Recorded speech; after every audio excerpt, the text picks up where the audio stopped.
నమస్తే. ఇన్నాళ్ళు నన్ను సపోర్ట్ చేస్తూ, ఎంకరేజ్ చేస్తూ మీ ప్రేమను నాకు అందిస్తున్న ప్రతి ఒక్కరికి కృతజ్ఞతలు. అలాగే ఈ వీడియో కూడా ఖచ్చితంగా మీకు ఉపయోగపడుతుంది. లైక్, షేర్ అండ్ సబ్స్క్రైబ్ చేసి మీ సపోర్ట్‌ని నాకు అందించండి. అలాగే ఈ వీడియో పట్ల మీకున్న అభిప్రాయాన్ని కామెంట్ సెక్షన్‌లో కామెంట్ చేసి తెలియజేయండి. ఇప్పుడు వీడియోని చూద్దాం.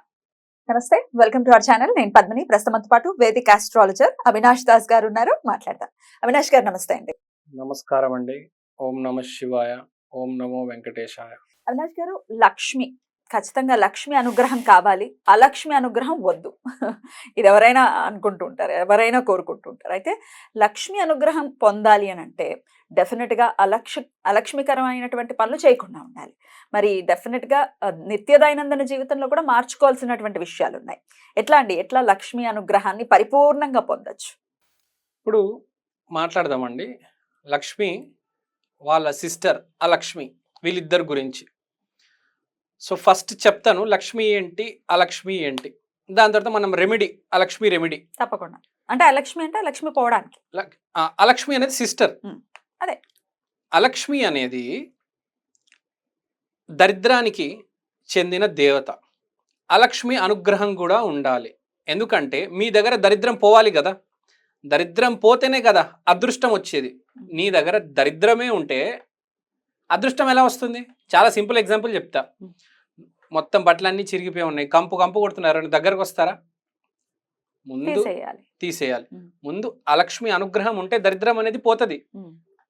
ఇవాళ ఈ రోజుల్లో మనము చూసుకుంటే లక్ష్మీ దేవి పూజ బేసికల్గా దీపావళి రోజు చేసుకుంటాం. చాలా ఘనంగా, చాలా వైభోగంగా. సో కానీ లక్ష్మీ పూజ జరిగే ముందు మనం ఏం చేస్తాం? ఇల్లంతా క్లీన్ చేస్తాం. మొత్తం అటకలు, మొత్తం ప్రతి మూల, ప్రతి అడుగు క్లీన్ చేస్తాం. ఎందుకు క్లీన్ చేస్తాము? లక్ష్మీదేవి పూజ చేసే రోజు డోర్ కూడా ఓపెన్ చేసి పెడతాం మనం, లక్ష్మీదేవి వస్తుందని. కానీ మనం జాగ్రత్త ఏం తీసుకుంటాము? ఇంట్లో ఎక్కడ చెత్త ఉండకూడదు అని. అంటే ఫస్ట్ మనం ఇల్లు క్లీన్ చేసుకోవాలి, మన దేహం క్లీన్ చేసుకోవాలి, మన ఆత్మ క్లీన్ చేసుకోవాలి. ఫస్ట్ దరిద్రాన్ని తీసేయాలి, అప్పుడే లక్ష్మి వచ్చేది. అలక్ష్మి అనుగ్రహం ఉండాలి. అలానే మన నవరాత్రుల్లో ధూమావతి దేవి అని ఉంటుంది. ఆమె కూడా మీరు ఫోటో చూస్తే చాలా చీపురు కట్ట, చాట చేతిలో చీపిరి కట్ట, చాట, మొత్తం ముసలి వయస్సు, తెల్ల జుట్టు, భయం వేస్తుంది. ధూమావతిని ఏం కోరుకోవాలంటే బేసిక్గా, అమ్మా నా దరిద్రం అంతా తీసుకెళ్ళిపో, నాలో డిజీజ్ అనారోగ్యం ఉంటే తీసుకెళ్ళిపో. ధూమావతి బేసికల్గా డిజీజ్కి సంబంధించిన దేవత. అలక్ష్మి అనేది ధనానికి సంబంధించిన దైవం. సో ఇప్పుడు ధూమావతి గురించి మాట్లాడట్లేదు, అలక్ష్మి గురించి మాట్లాడుతున్నాం. సో ఈ అలక్ష్మి అనుగ్రహం అనేది కంపల్సరీ ఉండాలి. ఫస్ట్ అలక్ష్మి స్టేజ్, తర్వాత లక్ష్మి. ఇప్పుడు అలక్ష్మి వచ్చాం, ప్రతి మనిషి అలక్ష్మి అనుగ్రహం ఉండాలి, ప్రతి మనిషి అలక్ష్మిని పూజించాలి. ఎందుకంటే ఎలా ఉంటుందంటే, గురువు బాలేదు, నువ్వు పని చేసుకుంటూ పోతున్నావు, ఏమవుతుంది? మినిమం బేసిక్ వస్తుందండి, చేతికి 10 రూపాయలు వస్తాయి, కానీ 100 రూపాయలు కావాలి బాగా బతకాలంటే కదా.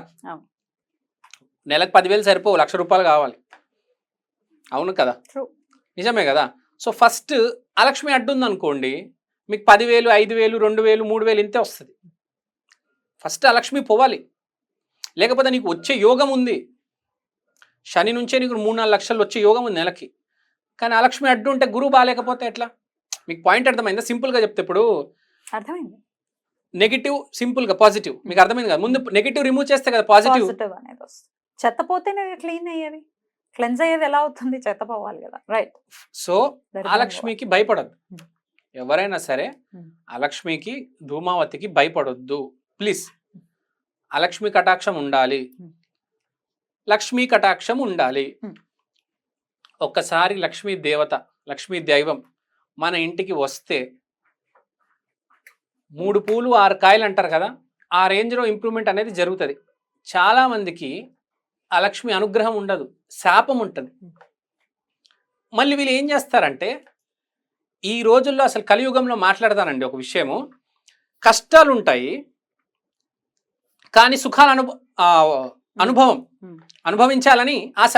ఉమ్, అరే ముందు నీ కష్టాలు తొలగించుకోవాలి కదా. ఉమ్, ఇప్పుడు నీకు కష్టం ఉంటే ముందు కష్టాలు ఎలా పోవాలి దాని గురించి ఆలోచించు. ఉమ్. తర్వాత ఈ సుఖాలు, వైభోగాలు, ప్లేన్లు, ఫ్లైట్లు, బంగ్లాలు, విల్లాలు, కష్టాలు కానీ సుఖాలు కానీ తీసేది అలక్ష్మి.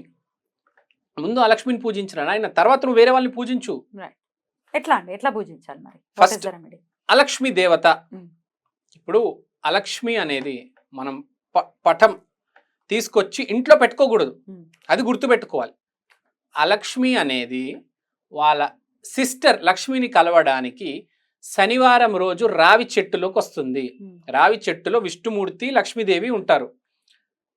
అలక్ష్మి అమ్మవారు శనివారం రోజు, సిస్టర్స్ అన్నాక కలుసుకుంటారు కదా, మీకు ఐడియా ఉంది కదా, ఇప్పుడు ఇద్దరు సిస్టర్స్, మీకు సిస్టర్ ఉంది, ఉన్నారు. కలుసుకుంటారు కదా సాటర్డే సండే. Yeah. అలానే ప్రతి శనివారం అలక్ష్మి అమ్మవారు రావి చెట్టు దగ్గరికి ఉంటారు. ఆ రోజు వాళ్ళ సిస్టర్ తో గడిపి వెళ్తారు. ఇది శాస్త్రంలో ఉంది. Right.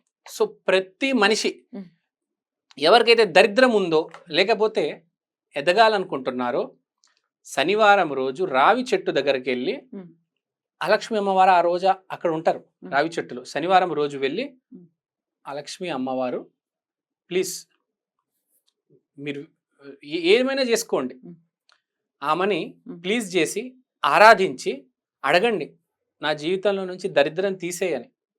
అది గనక మీరు ప్రతి సాటర్డే వెళ్ళడం జరిగితే ఆటోమేటిక్ గా మీ జీవితంలో నుంచి దరిద్రం అనేది వెళ్ళిపోతుంది. కొందరు కొన్ని జీవితాల్లో మనం చూస్తూ ఉంటాం, దరిద్రం అనేది అలా అంటుకుంటది, స్టాగ్నెంట్ అయి ఉంటది, పోదన్నమాట.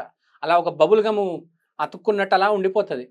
అలాంటివి విడిపించుకోవాలంటే అలక్ష్మి అమ్మవారికి శనివారం రోజు మీరు వెళ్ళి ప్రాధేయపడండి, అమ్మ ప్లీజ్ నాకు తప్పులు నుంచి నన్ను బయటపడి నేను చేసిన తప్పులు ఆ కర్మలు అనుభవించడానికి రెడీగా ఉన్నాను, కావాలంటే మీరు ఆ కర్మలు ఒకటేసారి ఇచ్చేయండి. ధూమావతి గారు, అలక్ష్మి వారు, కాళీ అమ్మవారు చెడు కర్మలు అప్పుడు ఇచ్చి తొలగించేస్తారు.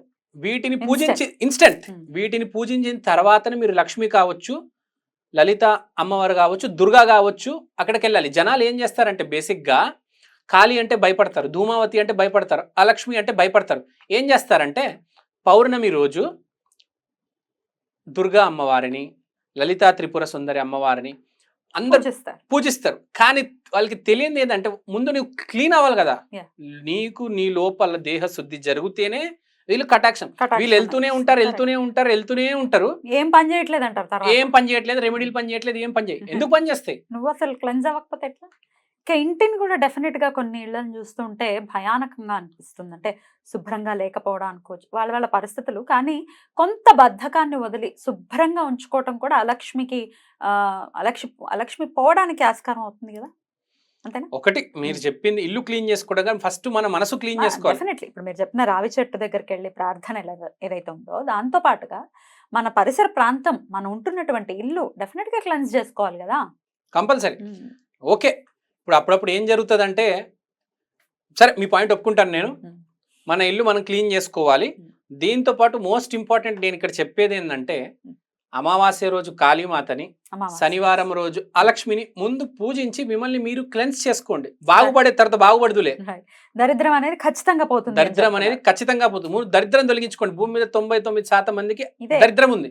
ఇది పోవాలి అని అంటే ముందు ఆరాధన చేసుకోవాలి, దాని తర్వాత లక్ష్మి యొక్క కృప అనేది ఉగ్ర దేవతలు.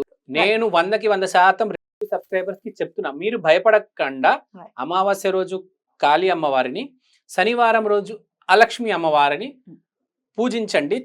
తర్వాత మీ జీవితంలో వచ్చే మార్పు చూడండి. బ్యూటిఫుల్. అలా మార్పు రావాలి, ఎందుకంటే ఎట్లా చేయాలో, ఎటు వెళ్ళాలో, ఎలా సమస్యని సాల్వ్ చేసుకోవాలో తెలియనటువంటి అగమ్య గోచరమైనటువంటి పరిస్థితుల్లో ఉన్నారు. డెఫినెట్ గా కాళీ అమ్మవారి యొక్క ఉపాసన అక్కర్లేదు, వెళ్ళి దండం పెట్టుకోవడమే కదా. ఖచ్చితంగా అమ్మవారి అనుగ్రహం పొందాలి మన వాళ్ళని మనస్ఫూర్తిగా కోరుకుంటూ చక్కగా వివరించారు. కృతజ్ఞతలు. నమస్తే.